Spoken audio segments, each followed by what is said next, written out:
Well, hello and happy Tuesday, everybody. Here we are live for the Love of Dragons with Araya, or the Dragon Lady. Some of you are new to the group. We've got lots of new members this week. Very exciting. And so let me introduce myself. My name is Araya. This is my group. This is what I do. I'm known as the Dragon Lady because I am a dragon, and I've been here as a guide for the dragons since about 2007 when the book came through. And I'm going to bring this up because I brought this in so that we can actually have an image of Tiamat to work with. And we're discussing Tiamat today. But for those of you that are still trying to get to know who I am, essentially when I come into the group every week live, this is to answer your questions, to give you tools, help you on your journey of exploring, discovering, unearthing, figuring out how to communicate with the dragons. And they are here en masse to help humanity shift.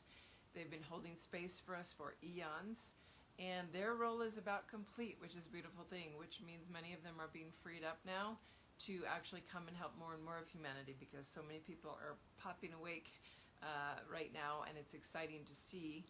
But it means more and more need to come in to assist, and they are here to help us release, heal, clear, and they do it in an expedited fashion. That's the beauty of the dragons. So every week when I come on, there's things that I share, whether it's about book club, or it's about the book itself, or maybe the Dragon Heart program, and I talk about different things so that you become aware of how many aspects are going on that you can dive into to help your journey go forward with the dragons. And I usually have a plethora of things around me in my space here that are holding a frequency and bringing us into a specific realm of energy as we discuss. As many of you know, when I'm talking, a lot of times there's a transmission or a download happening, and I know that's happening today. Maybe you can feel it. I will be totally transparent here and be clear that I'm having a difficult time maintaining focus on directly speaking and what I'm talking about and trying to maintain the thread, because about 10-15 minutes ago, my Dragon Hearts, a large group of them that have completed the program, we're about done with this, the third year of the program now, and they work on doing different activations, and typically I feel called to join in and do them. It's always a heart call to which ones you're part of, but knowing that there was one today with today is my live day, my teaching day, and yet we are never separated from our higher self. And I know that as my dragon self is always connected to and involved on some level, even just holding space, that I can feel myself almost bilocated in that I'm very clearly, a large part of myself is very present, holding space with what's going on energetically with our activation today. And so I'm trying to maintain real focus here with my 3D aspect to very clearly share. And so what I can feel happening, I won't share what the activation is because that's something that they've been pulling together, and it is a really beautiful thing for the planet, for humanity. It has to do with a lot of the activations aren't just about grid points, they're about reversing vortices that have been operated negatively or have been holding a negative charge or spinning the wrong way. Things that are pure in essence and have been used or transmuted into darker ways of using them and reversing that. And so that's one of the things happening today. And so feeling a really big, powerful piece of energy opening, and you might feel that. So this is about lifting and shifting for humanity. And I think that's why the discussion that's happening today and the power dragons that I've got around me today are part of this whole equation, this whole brew. And I don't know if you can feel it, but there's a spiraling energy happening, and it does. It feels like a concoction or a brewing, just slowly moving us around, shifting some things within your being. And we're going to keep experiencing this between now and winter solstice, or the December solstice. It's not always winter for everyone in the world. But between now and then, the energies are consistently picking up. As you have noticed, they have been since the beginning of the year. 2020 has been probably one of the hardest years for a lot of people globally, but it's also one of the breakthrough. It's the breakthrough year, and so there's been consistent upgrading, increase in frequency, breaking through, deconstructions happening, and this is all part of what's making this year really a great year overall as far as transformation. As we're going to look back on this and realize wow, in one level it was a very, very tough year, but on the other it was the most expansive and most shifting, transformative year in human history in a long time. So that's exciting on a lot of levels. Last week we talked about a couple things, and one of the questions that came from that discussion down in the comments, and this is what happens if you guys want your questions answered, you can email them to me, you can private message me, or you can post them in a comment. The comments are not always seen as quickly, but I do get to them. But this question was put out there wanting real clarity on Tiamat. So we're discussing Tiamat today. Who is she? Some of you are going, I've never even heard Tiamat. Others have heard lots of different theories or things. Her question was, is Tiamat a goddess? I've read that she's some kind of a goddess energy. Or I also read these things where she's this chaos energy. She's chaotic dragon energy. So what is her role? Who is she? I know I've also read something about her being connected to, I believe it's Marduk, and this, how the planet was formed with a shifting of two planets colliding, and one became the moon and one became the planet. And that theory doesn't really resonate with me. Knowing who Tiamat is, knowing how the planet was formed with the matrices in place, as far as my understanding and memory, and the dragons that were holding that. But for me, Tiamat is a massive dragon. She represents as chaos to many people because she holds a very powerful, almost fierce energy. And she will get chaotic. She will get that defensive, protective type of dragon energy that some will interpret as chaotic, because that has been things that have happened in the past on the planet when she moves into protector role. Why does she move into protector role? Well, she does that because she is Gaia's protector. She is essentially the dragon that is wrapped around Gaia, holding her in place. So Tiamat is actually in the planet. She's energetically in a realm where she holds the entire core around Gaia. So as Gaia herself, as this conscious being, right, is moving through from density into her natural form in fifth dimension, that as she births into that this whole experience of her on a soul level was to see if she could actually break through and do that Tiamat is holding space for her. She is her, you might look at it as a protective mother figure. She didn't actually birth her. Gaia's not actually birthed yet, but she is in existence much like an infant in vitro. And so Gaia, and when I had the artwork commissioned for the book cover way back in 2007, this was the image that naturally came for the artist, and I loved it because it so represented a really base earth energy with coloring. It was actually done, it's so beautiful. I have it in my house on wood with engraving, like etching, burning tools. So it's burned into wood, so it really has this beautiful earth element that's so present with Tiamat. And you can see she's massive. If this is Gaia represented here in the inner dragon, there's multiple aspects of this image with the womb or heart dragon that we all carry, but also this aspect of her being the protective mother. Here she is around us, and that crossover being our core Hara womb dragon is much like that energy of Gaia and waking up to that, and that she's here holding space not for just Gaia but for us. And so she's, for me, I think there's some people that interpret that as goddess energy, because when she is in her higher element, in her higher frequency representations, her whole demeanor shifts. She doesn't have to be protectress anymore in the lower 3D frequencies. In fact, I've seen her eyes shift in the fifth dimensional paradigm where I've connected with her, because when we do activations, she will always, through the geometry or the portal that opens, bring her eye up and look around almost as a confirmation that, okay, it's open, it's good, there's Tiamat's eye. And when you first see it, it's always red. In this dimensional plane, it's red. So that gives her that chaotic, scary, fierce dragon energy interpretation, or how perception of how people might perceive her when they first interact with her. But when I got to work in 5D with her, I realized that actually her eyes were golden. And I believe they probably shift again when she goes into even higher frameworks. So that goddess energy comes through in her higher frameworks, where she truly is and embodies anything that would be associated with that protective goddess, mother, divine feminine, but so powerful aspect.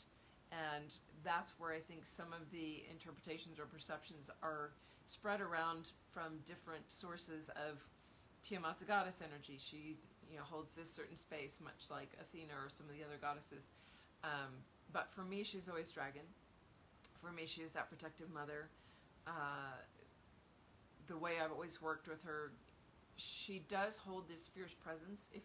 She doesn't typically come and work with people individually, but she may present to you, and if she ever does, she literally will use her red eye and scan you. And it is an intimidation. It's meant to be an intimidation to sort of set you back on your heels and let you step into your own heart power and go, all right, I can present with you. Because she's giving you a little check-in of are you really ready? Are you really ready to meet the dragons or me? Are you ready for your power? Are you ready to dive into that? So that's where this fierceness or this chaotic energy, but the chaotic energy is also not so far off of an actual chaotic sense, because over time, over history, many civilizations or many different time periods on the planet have had to have been deconstructed and rebuilt in a way because they were not moving in the right direction for humanity. So some of you are aware or know that Atlantis fell. Well, what was the piece that actually made that happen? The dragons and Tiamat that are in the core are the ones that will shake up and break up and create the volcanoes and the earthquakes and the tsunamis and get the waves rolling, or the split ups of continents, different things with the plates as they move and shift. And that does tend to lend to a chaotic type of experience or exposure, which can then be remembered in history as, she's this fierce chaos dragon. So in essence, she holds both pieces. To answer, it was Patricia's question. But there's also these other aspects with that goddess, with that protector mother. And I feel like the energy that I've held in Sphere today, a few of the things I want to share with you are that golden aspect. When she steps in, and much of the fifth dimensional frequency is, it's a golden template. The foundation is golden. So the framework is shifting from crystal up to golden, and that golden frequency is that fifth dimensional frequency coming through Orion when we work with it. So the gold dragon holds the power lineage within that, and this is the beautiful gold dragon orgonite, which is just incredible. It holds that. This is partly why the energy in the space here is just really, really profound today. I've got the gold dragon frequency. I've got a little black and gold blend here, and then I wanted to bring in a real powerful goddess energy that is in a similar line to Tiamat, and it's holding the sphere. And if you can see this beautiful magenta dragon, this is one of the Pleiadian dragon series on the canvas prints that'll be part of the oracle deck. And this one is a really powerful feminine energy that holds a space connecting to the divine. What might consider working through the Godhead chakra, or an energy that reconnects us to the divine.